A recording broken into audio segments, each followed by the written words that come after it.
Hello, ఎవడరా అర్ధరాత్రి? ఇక నీకు శివరాత్రి అని చెబుదామని మాజీ మంత్రి. Who are you? Prithvi, inspector Prithviraj. తల తిక్కగా ఉందా? నీ తలకెక్కిన కిక్కు దిగి నువ్వు హాస్పిటల్లో గుండె నొప్పి వార్డులో చేరే వార్త చెప్పబోతున్నాను. జాగ్రత్తగా విను. ఏమిటది? నరేంద్ర భూపతి స్టేషన్ నుంచి పారిపోయాడు. ఇది నా గుండెకి హాయి కలిగించే వార్తే గాని నొప్పి కలిగించే వార్త ఎలా అవుతుంది? ఎందుకంటే అతను నిజంగా పారిపోలేదు, నేనే కిడ్నాప్ చేశాను. ఇప్పుడు ఎదురు రొమ్ములో ఎడం పక్క సన్నగా మొదలైందా నొప్పి? కిడ్నాప్ చేసిన నరేంద్ర భూపతిని ఏ కీలుకా కీలు విరిచి నిజం చెప్పించి నిన్ను కూడా జైలుకు పంపిస్తాను.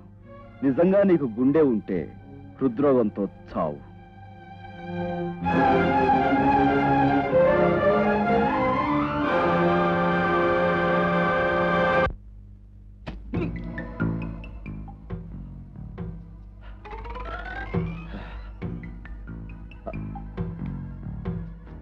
లైఫ్ లాంగ్ కోటీశ్వరుణ్ణి లైఫ్ లాంగ్ అడుక్కునేలా చేస్తాను.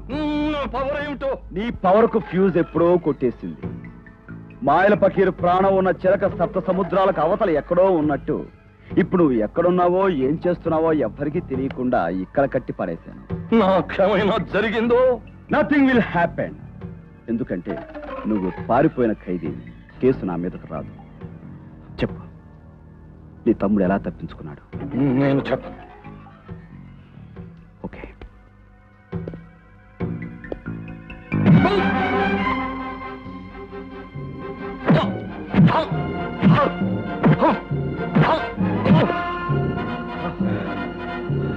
చెప్పు, చనిపోయినట్టుగా నటించిన నీ తమ్ముని ఎలా తప్పించావు?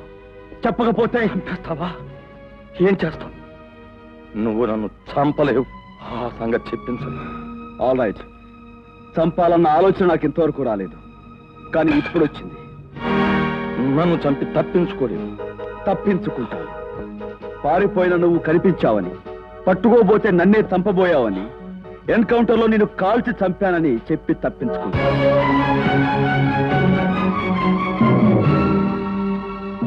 వద్దు, నన్ను చంపొద్దు. నిజం చెప్తాను. ఆ రోజు ఆశ మా తమ్ముడిని పొడిచి పారిపోయాక ఆ కట్టెలు తీసుకురా, మంటమే కప్పు కప్పు పక్కకు తీసుకురా, పక్కకు తీసుకురా, తీసుకురా.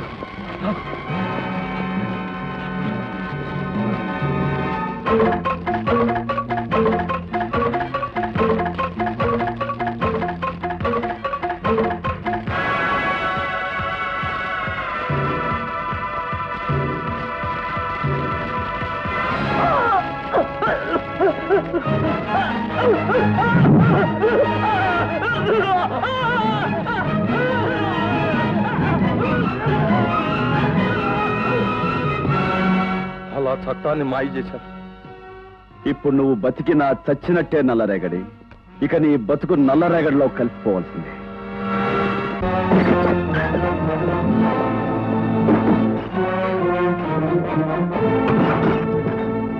ఎవరు బాబు?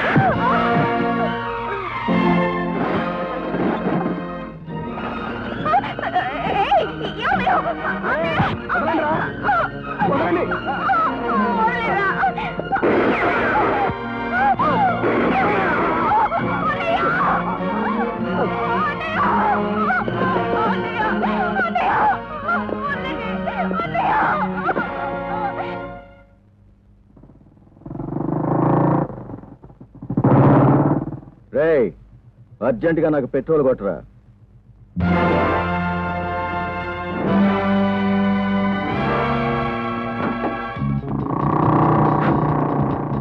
డ్రైవర్, ఆ మోటార్ సైకిల్ చేసి కమాన్ క్విక్.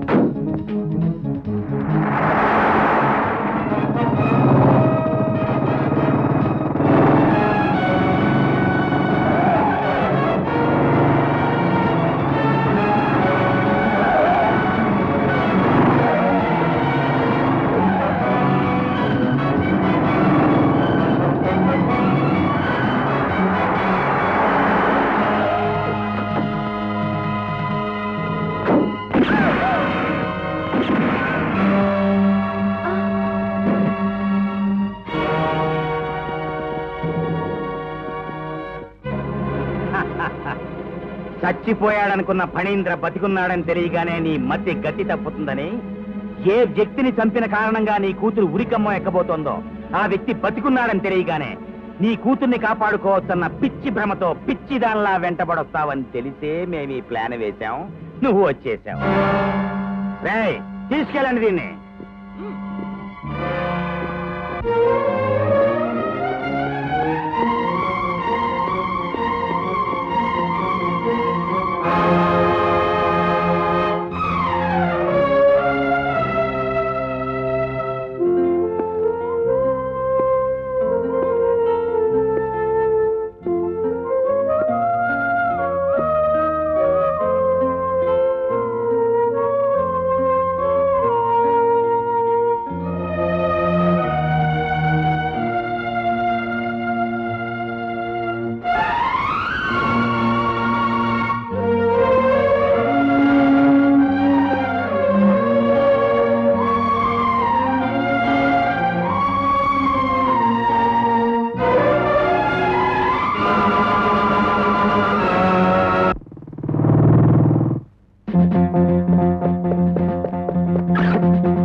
స్టేట్ రౌడీ గారు, పాపం బ్యాడ్ లక్.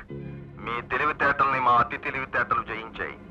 మీరు వెంటనే ఒంటరిగా బయలుదేరి బాంబే రోడ్లో 37వ కిలోమీటర్ దగ్గరకు రావాలి. పోలీసులతో వస్తే నువ్వు గౌరవించే ఎస్పీ, నిన్ను ప్రేమించే రాధ దివంగతులవుతారు. షరా ఎస్ఐగా రాకూడదు, స్టేట్ రౌడీగానే రావాలి.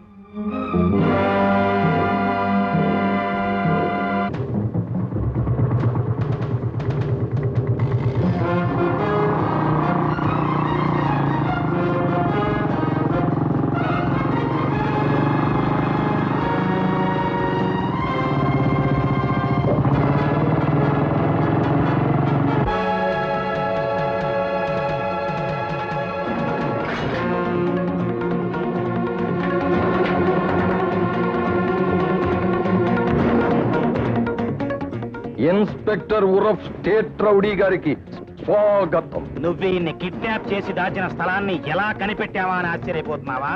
అడ్డు చూడు. మిమ్మల్ని అందరినీ పిట్టలను కాల్చినట్టు కాల్చకుండా ఎందుకు వదిలిపెట్టానో తెలుసా? కోర్టులో కేసు గెలవడానికి, ఈ ఎస్పీ చేత మా తరఫున సాక్ష్యం చెప్పించడానికి.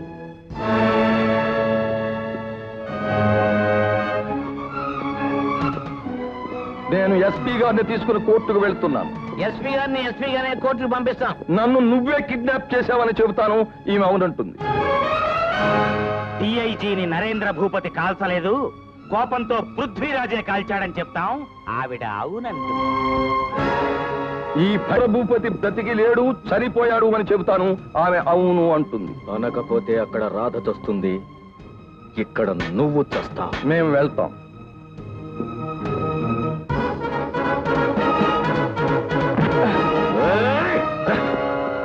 రాజకీయ నాయకుల్ని తక్కువగా అంచనా వేయొద్దు మిస్టర్ పృథ్వీరాజ్.